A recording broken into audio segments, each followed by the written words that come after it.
Start करें क्या? हाँ माता जी।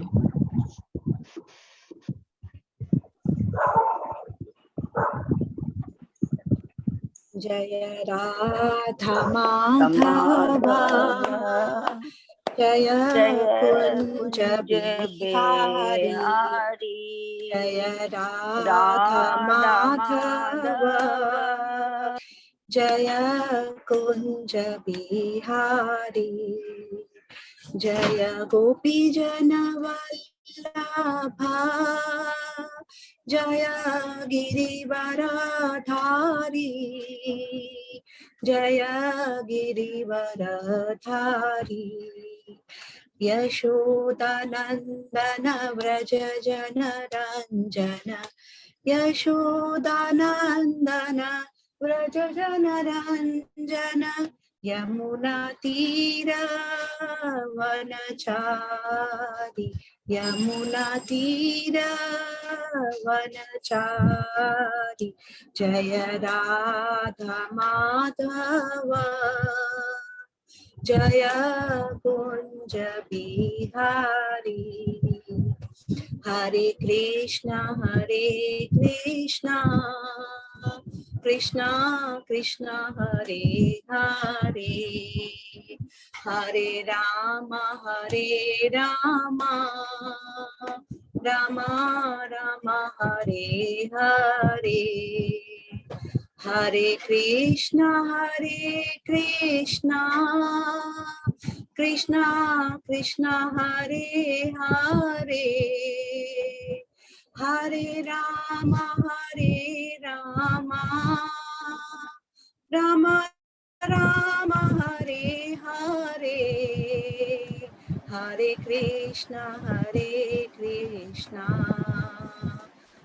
कृष्णा कृष्णा हरे हरे, हरे राम राम राम हरे हरे, गोविंद बोलो हरि गोपाल बोलो, गोविंद बोलो हरि गोपाल बोलो, श्री राधा रमण हरि गोविंद बोलो, गोविंद बोलो हरि गोपाल बोलो, श्री राधा रमण हरि गोविंद बोलो, जय राधा दामोदर राधा दामोदर राधे, जय राधा गोपीनाथ राधा गोपीनाथ राधे, जय राधा मदन मोहन राधा मदन मोहन राधे, जय राधा रास बिहारी राधा रास बिहारी राधे, जय राधा माधव राधा माधव राधे, जय राधा गोविंद राधा गोविंद राधे, जय राधा मधुसूदन राधा मधुसूदन राधे, जय राधा केशव राधा केशव राधे, जय राधा कुंज बिहारी राधा कुंज बिहारी राधे, जय जगन्नाथा बलदेवा जय सुभद्रा, जय गौरानिताई गौरानिताई जय गौरानिताई, जय जय गुरुदेव गुरुदेव गुरुदेव गुरुदेव, जय जय प्रभुपाद प्रभुपाद प्रभुपाद प्रभुपाद, निताई गौर हरि बोल हरि बोल हरि बोल हरि बोल, हरि नाम संकीर्तन की जय, श्रीला प्रभुपाद की जय। हरि बोल हरि बोल हरि बोल। हरि बहुत बोल। बहुत बहुत बहुत धन्यवाद रीना माता जी को, बहुत ही सुंदर। उन्होंने कीर्तन कराया और आशा करता हूँ सभी भक्तों ने बहुत मन से अच्छे से कीर्तन किया होगा। अभी हम लोग मंगलाचरण करते हैं, ठीक है ना। हरे कृष्ण ओम अज्ञानतिमिरान्धस्य ज्ञानाञ्जनशलाकया चक्षुरुन्मीलितं येन तस्मै श्रीगुरुवे नमः। श्रीचैतन्यमनोभीष्टं स्थापितं येन भूतले स्वयं रूप कदा मह्यं ददाति स्वपदान्तिकं। वन्देऽहं श्रीगुरु श्रीयुतपथकमलं श्रीगुरु वैष्णवांच श्रीरूपं साग्रजातं सहगना रघुनाथं वितं तं सजीवं स्वाद्वैतं सावभूतं परिचं सहितं कृष्ण चैतन्य देवं श्री राधा कृष्ण पादान सहगना ललिता श्री विशाखा विदांत च नमो ओम विष्णुपादाय कृष्ण पृष्ठाय भूतले श्रीमते भक्ति वेदांत स्वामी इति नामने। नमस्ते सरस्वती देवे गौरवाणी प्रचारिणे निर्विशेषा शून्यवादी पाश्चात्य देशधारिणे वांछा कल्पतरुभ्यश्च कृपा सिन्धुभ्येव च पतितानां पावनेभ्यो वैष्णवेभ्यो नमो नमः। नमो महावदान्याय कृष्ण प्रेम पदायते कृष्णाय कृष्ण चैतन्य नामने गौरत्पिषे नमः। हे कृष्ण करुणा सिंधु दीन बंधु जगतपते गोपेश गोपिका कांत राधा कांत नमस्तुते। तप्त कांचन गौरांगी राधे वृंदावनेश्वरी विषभानुसुते देवी प्रणमामि हरिप्रिये नीलांचल निवासाय नित्याय परमात्मने बलभद्र सुभद्रायां जगन्नाथाय ते नमः। जय श्री कृष्ण चैतन्य प्रभु नित्यानंद श्री अद्वैत गदाधर श्रीवासादि गौर भक्तविंद मुखम करोति वाचालम पंगुलंगे गिरिम यत्कृपातमहं वन्दे श्री गुरु मदीनतारिणं परमानंद माधवम श्री चैतन्य ईश्वरम। हरे कृष्णा कृष्ण कृष्ण हरे हरे हरे राम राम राम हरे कृष्णा। मंगलाचरण प्रभु जी। शिला प्रभुपाद हरे कृष्ण हरे कृष्णा। हरे सभी कृष्ण भक्तों जी। को दंडवत हरे प्रणाम। कृष्ण प्रभु जी, दंडवत प्रणाम। सबके दंडों हाँ, में दंडवत दंडवत। मेरा सभी भक्तों के चरणों में दंडवत प्रणाम है। हम लोग सब भक्तों भगवान की हम बहुत ही कृपालु हैं। भगवान गुरु आचार्य साधु उनकी असीम कृपा से हम लोग श्रीमद् भागवतम की चर्चा कर पा रहे हैं, अध्ययन कर पा रहे हैं। आज हम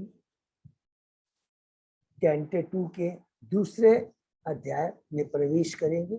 उसके पहले हम लोगों ने अध्याय 1 को कल कंप्लीट किया, जिसमें हम लोगों ने वीरा भगवान के विराट रूप पर किस प्रकार जो नव दीक्षित भक्त होता है, जिसकी भौतिक आसक्ति है, अभी जिसका अटैचमेंट है, उसको किस प्रकार यहाँ पर कितने सुंदर ढंग से सुखदेव गोस्वामी जी कहते हैं कि उसको विराट के रूप के ऊपर में अपनी जो धारणा है, उसका जो धारणा का आश्रय है, जो धारणाश्रय किस चीज पर उसको अपना ध्यान केंद्रित करके विराट पुरुष के ऊपर में करना चाहिए। और उसके बाद में लेकिन भगवान क्या बोलते हैं कि नहीं, जो क्या है वही बात दोहराते। क्यों? जो पहले जो 2 प्रश्नों का उत्तर उन्होंने दिया है, क्या पहले प्रश्न 2 उत्तर का दिया है कि जो जीवन का जो मुख्य कर्तव्य क्या है जीवन का, और मरणासन के समय उसे क्या करना चाहिए, जिसको सुत गोस्वामी जी ने बहुत ही सुंदर ढंग से बताया किस प्रकार उन्होंने गृह मेदी के जो कार्य उसकी भर्त्सना की है कि नहीं, ये मनुष्य जीवन बहुत ही दुर्लभ है, इसका हमें सदुपयोग करना है। इसका किस प्रकार सदुपयोग करना है? हमें भगवान की भक्ति कर कर करके, जो हमारा शाश्वत गर्व है, शाश्वत भगवान है, हम सच्चिदानंद है, भगवान सच्चिदानंद है, उनके चरणों में अपने को समर्पित करना है और अपने वो जो खोया हुआ संबंध है उसे पुनः स्थापित करना है। और ये जो गृह मेदी है, उनका जो जीवन है वो पशु के समान, मनुष्य योनि मिली है लेकिन उसका लोग दुरुपयोग कर रहे हैं और अगला जन्म उनको निम्न योनि में मिलेगा, इसमें कोई भी डाउट नहीं है। इसलिए यहाँ पर सुखदेव गोस्वामी जी अलर्ट करते हैं और उसके बाद में वो खुद अपना एग्जाम्पल देते हैं कि कुछ भी नहीं करना है। इवन मैं भी तो जन्म से ही मैं मुक्त पुरुष था और मैं निर्विशेषवादी था, लेकिन अपने पिता के मुखारबिंद से भगवान की लीलाओं को सुन करके मुझमें भगवान के नाम गुण रूप लीलाओं के प्रति मेरे को प्रेम जागृत हुआ। और भगवान का नाम गुण रूप इतना पावरफुल है, इतना आकर्षक है, जो कोई एक बार सुनता है तो अवश्य ही उसमें उसका आकर्षण बढ़ जाता है, उसके प्रति आकृष्ट हो जाता है। स्वयं सुखदेव गोस्वामी जी एस्टेब्लिश करते हैं और कहते हैं कि हम सब लोगों को, हे परीक्षित महाराज, सब बद्ध जीवों को भगवान के राम लीलाओं का श्रवण कीर्तन ही करना चाहिए। और किससे करना चाहिए? एक प्रामाणिक गुरु के गाइडेंस में करना चाहिए। ये सारी करने के बाद में वो सुखदेव गोस्वामी जी को समझ में आता है कि वो बात तो सही है कि जो परम लक्ष्य है, इसके बारे में मैंने एक श्लोक से लेके 11-15वें श्लोक तक में बताया। लेकिन कुछ लोग तो ऐसे हैं जो कि क्या है कि इमीडिएटली भक्ति को अटेंड नहीं कर सकते हैं। तो उन्होंने कहा कि ठीक है, उन्होंने अष्टांग योग की विधि बताई। तो अष्टांग योग की विधि हमने बहुत अच्छे से डिटेल समझ किया कि जिसमें 8 स्टेज होते हैं: यम, नियम, आसन, प्राणायाम, प्रत्याहार, धारणा। धारणा जो मेन जो चीज है, ये बहुत इंपॉर्टेंट है। यहीं पर बताते हैं सुख गोस्वामी जी की, चलो कोई बात नहीं है, आपको इमीडिएटली भक्ति में नहीं आ सकते तो भगवान के विष्णु के तुम साकार रूप में ध्यान करो। और ध्यान की बहुत अच्छी विधि बताया। उसके बाद में धारणा माने किस चीज पर आपको ध्यान पहले टिकाना है, और उसके बाद डीप अपने मेडिटेशन को डीप करना है, धीरे धीरे एकदम माने एक एक विष्णु के अंगों का ध्यान करना है, उसको बोलते हैं ध्यान। और जब पूर्ण रूप से विष्णु के एक एक अंगों में हमारा ध्यान केंद्रित हो जाए तो पूर्ण हम जब समाधि में चले जाते हैं और मन इधर उधर कहीं नहीं भटकता है, तो वो समाधि है। और उसके बाद में लिबरेशन। तो ये जब सुनते हैं तो उसके बाद में परीक्षित महाराज कहते हैं ये अष्टांग योग की विधि तो सही है, और आपने जो बताया कि ठीक है, जो इमीडिएटली भगवान की शुद्ध भक्ति नहीं कर सकता, मान लिया। लेकिन कुछ लोग तो ऐसे भी हैं जो अभी भी भौतिकता के प्रति अटैच्ड है, वो उनका भी भौतिक चीजों के प्रति आसक्ति खत्म नहीं है। तो उस तरह के लोगों को अगर अष्टांग योग करना है तो उनका जो केंद्र वस्तु जो है किसके ऊपर केंद्र होना चाहिए, तो वो बताते हैं सुखदेव गोस्वामी जी, उनको भगवान के विराट रूप के ऊपर अपना ध्यान केंद्रित करना चाहिए। लेकिन भगवान का विराट रूप के ऊपर भी ध्यान केंद्रित करने का मतलब क्या हो जाता है, यहाँ पर उद्देश्य क्या आता है कि ये बताना है कि जो कुछ भी ये ब्रह्मांड में तुम देख रहे हो, ये 14 भुवन देख रहे हो, ये वर्णाश्रम प्रणाली, और जो कुछ भी भौतिक जगत में हम सब देख रहे हैं, ये भगवान कृष्ण की ही बहिरंगा शक्ति है, भगवान की बस सब कुछ है। तो जो कुछ है वो भगवान का है। तो करना क्या है, तुमको भगवान के ऊपर तुमको ध्यान केंद्रित करना है। तब कल हम जो पढ़े तो उसमें बताते, सुखदेव स्वामी कहते हैं कि स्मरण की इस पद्धति से कि भगवान के कल्याणप्रद साकार स्वरूप का दर्शन करने के अभ्यास में स्थिर होने से मनुष्य भगवान के प्रत्यक्ष आश्रय के अंतर्गत उनकी भक्ति से सिद्ध प्राप्त हो जाता है। और जब विराट रूप का जब पूरा वर्णन करने के बाद में ऐसा नहीं है कि तुरंत 38वें श्लोक में आके सुखदेव गोस्वामी जी बताते हैं कि माने बोलने का मतलब ये है कि ये जो विराट जगत है ये किसने बनाया, ये भगवान श्री कृष्ण ने बनाया, ये भगवान की बहिरंगा शक्ति है। तो हमें भक्ति किसकी करनी है, कृष्ण की ही करनी है।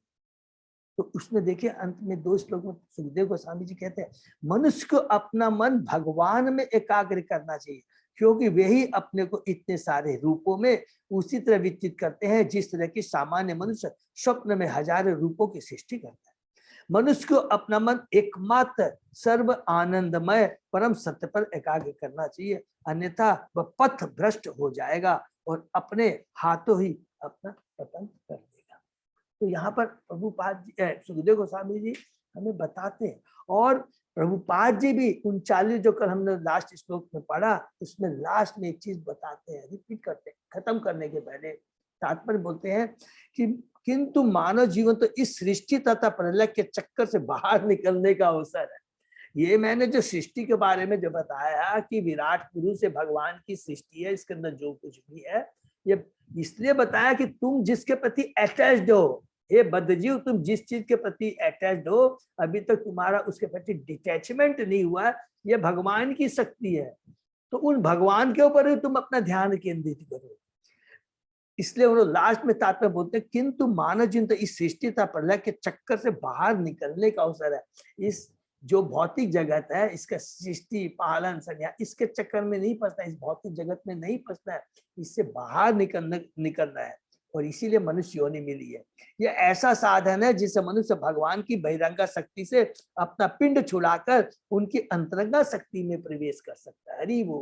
तो वो बोलते हैं कि हमने जो तुमको विराट रूप के बारे में बताया, इसलिए बताया कि ये जो तुम जिसके प्रति अटैच्ड हो, ये भगवान की ही शक्ति है, ये बहिरंगा शक्ति है। और लेकिन तुम्हारा काम क्या है? बहिरंगा शक्ति से पिंड छुटा करके भगवान की अंतरंगा शक्ति में प्रवेश करना, अर्थात भगवान की जो अंतर द्विगोलोक धाम जिससे बना है उसमें प्रवेश करना है। ये बोल करके प्रभुपाद जी प्रथम अध्याय की यहाँ पर समाप्ति होती है। आज हम लोग दूसरा अध्याय शुरू करेंगे। शीर्षक है हृदय में भगवान। तो हम लोग शुरू करते हैं। ओम नमो भगवते वासुदेवाय। ओम नमो भगवते वासुदेवाय। ओम नमो भगवते वासुदेवाय।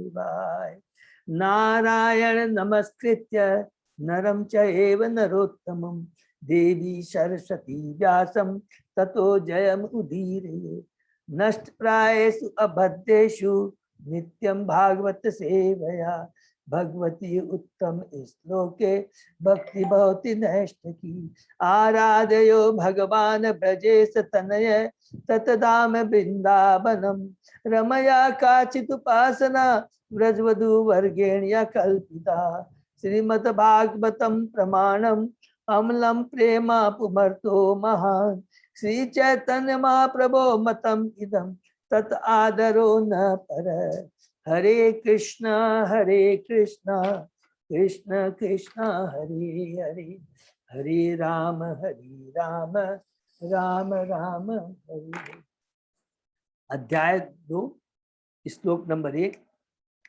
श्री शुकवाच एवं पुराधारणया आत्मयोनि नष्टाम स्मृतिं प्रत्यवरुद्य तुष्टात्।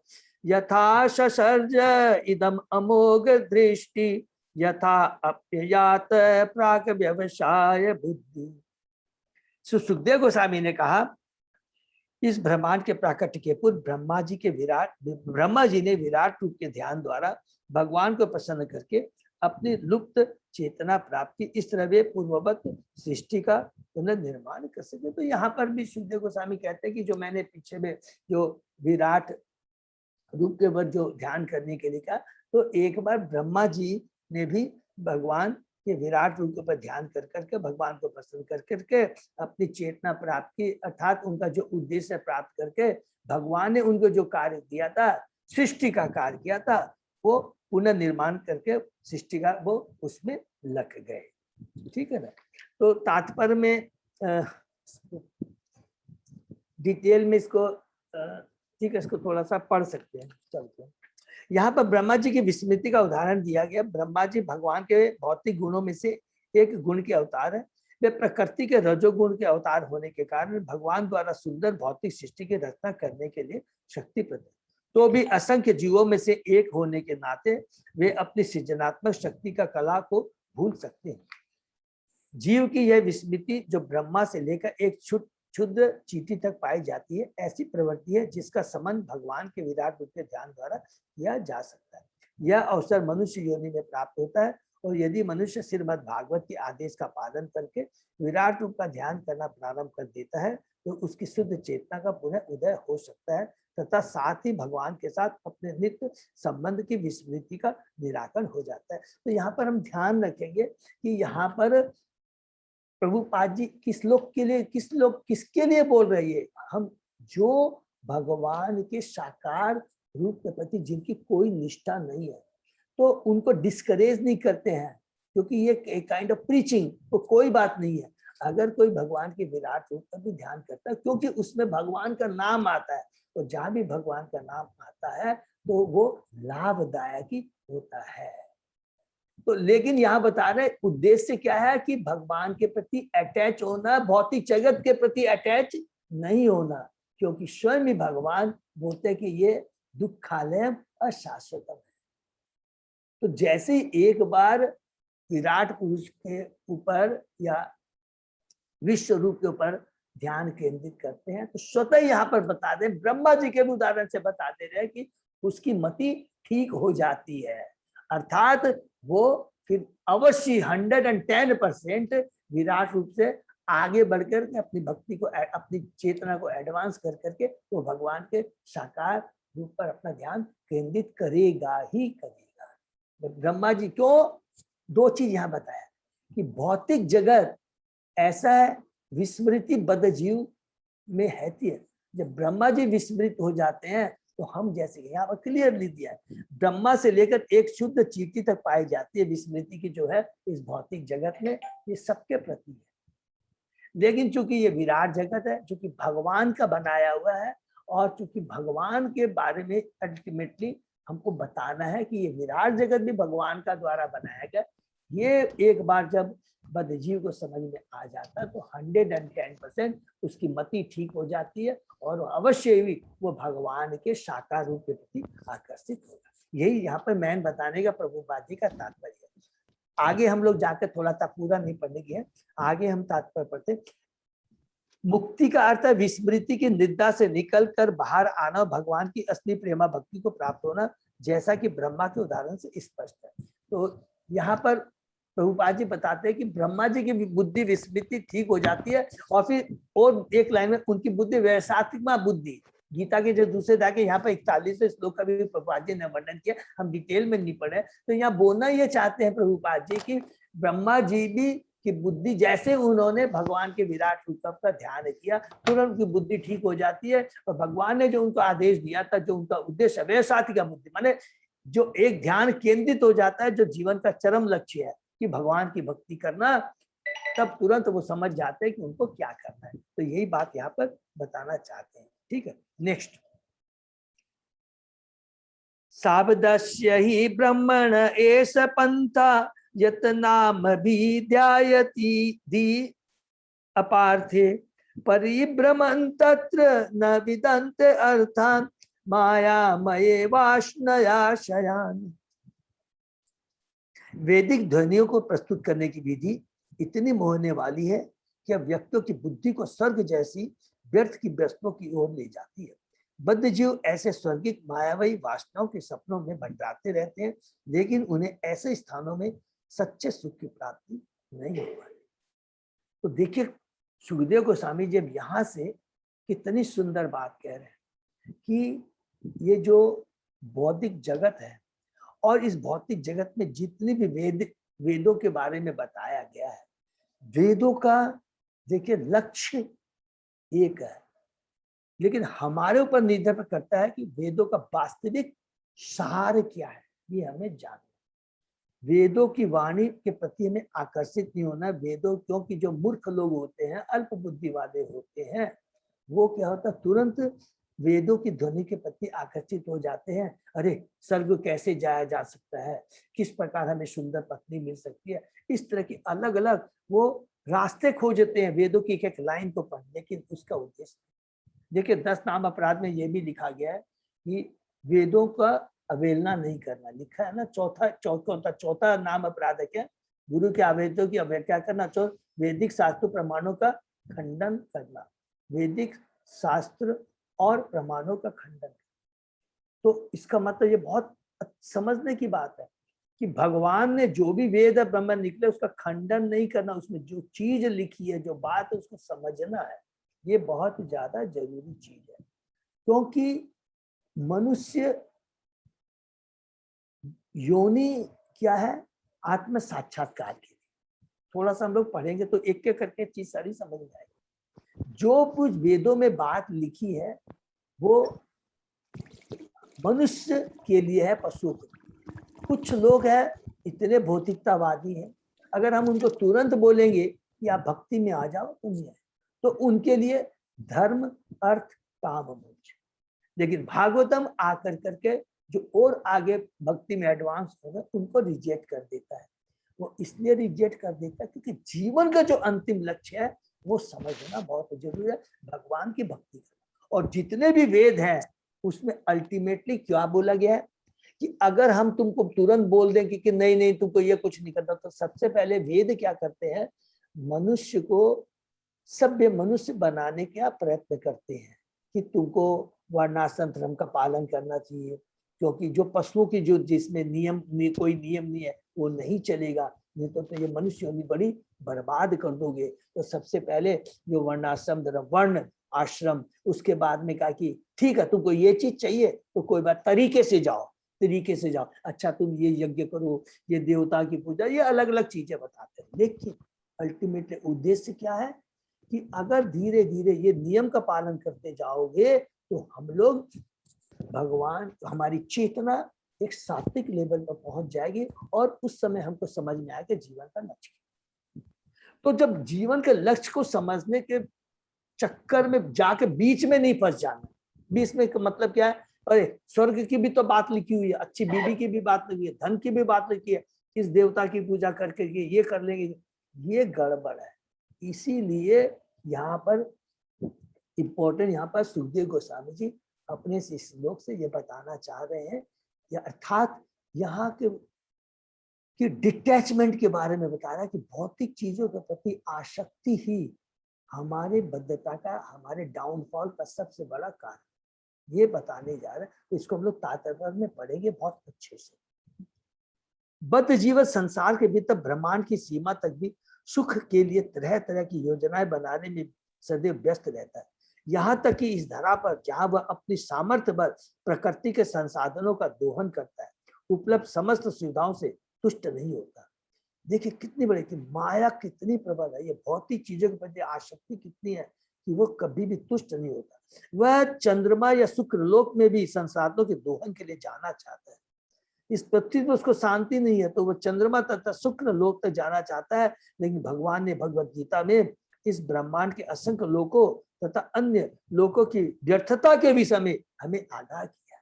तो भगवान ने कहते आ ब्रह्म भूना लोका पुनाति अर्जुन मामू पैत्य तू कौन थे पुनर्जन्म न विद्यति।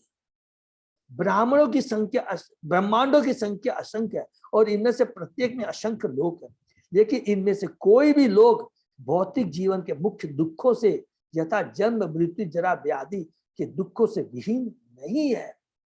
कोई भी लोग इस 14 भवन में कितने भी ऐसे ब्रह्मांड है विहीन है। भगवान का कहना है कि सर्वोच्च लोक ब्रह्म लोक या सत्य लोक भी स्वर्ग लोक जैसे लोकों का तो कहना ही क्या, रहने के लिए उपयुक्त नहीं है। इसको अंडरलाइन कर लेंगे कि तुम तो स्वर्ग लोक की बात छोड़ दो, मैं तो एकदम जो ब्रह्मांड का जो सबसे टॉप सत्य लोक ब्रह्म लोक है वो भी रहने के लिए उपयुक्त नहीं, क्योंकि यहाँ भी उपयुक्त दुख पाए जाते हैं। बद्ध जीवन सकाम कर्म के नियमों से जकड़े हुए हैं, अतः वे कभी ब्रह्म लोक जाते हैं तो पुनः पाताल लोक को लौट आते हैं, मानो झूले पर चढ़े हुए अज्ञानी बालक। असली सुख तो भगवत धाम में है जहाँ जीव को ये सांसारिक कष्ट नहीं सहने होते।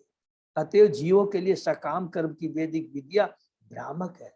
मनुष्य इस देश में या अन्यत्र, इस लोक में या दूसरे लोक में श्रेष्ठ जीवन की कल्पना करता है, किंतु संसार में कहीं भी उसकी असली इच्छा की पूर्ति, सच्चिदानंद रूप जीवन की पूर्ति नहीं हो पाती। प्लीज इसको अंडरलाइन करेंगे, जो जीवन की जो वास्तविक सुख किसमें मिल सकता है, जो सच्चिदानंद, जहां पर सत्य चित्त और आनंद, कौन सा, माने शाश्वत होना चाहिए, शाश्वत ज्ञान, शाश्वत आनंद, ठीक है, और शाश्वत जीवन, ये जहां मिल सकता है तो केवल भगवान के धाम में मिल सकता है।